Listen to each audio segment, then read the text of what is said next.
wonderful to see so many people here, particularly during time off school and time off work, potentially for some of us. So thank you very much for coming.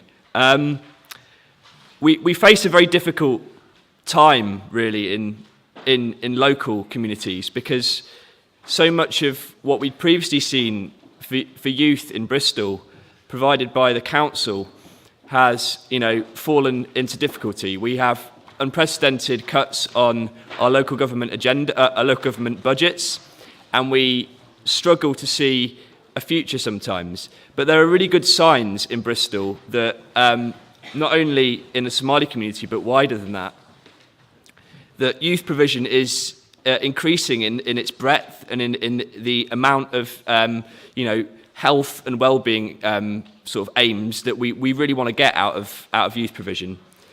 I think voluntary youth services are really important, bringing people into a relationship with organisations like the Youth Network here, giving people an opportunity to design their own youth schemes so that there's more opportunities for young people to shape what they want from their youth services.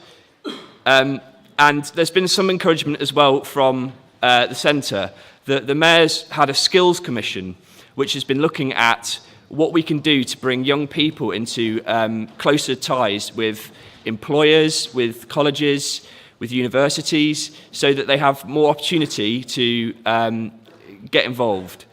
And one of the things that came out of that, which I was really encouraged by, was the idea of a physical space in the new enterprise zone that's coming in Temple Meads, so that young people can actually see employers in the local area and speak to them and see how they can, perhaps have a future there and have a future with those employers and find work through that. So that's one of the really positive things that's potentially going to happen. So I'm going to try and push for that as much as possible. Secondly, I think there's been a really good movement towards greater engagement on the city level for youth. We have 2 youth mayors, newly elected youth mayors at the moment, and we're trying to develop links between the Youth Council and the council itself.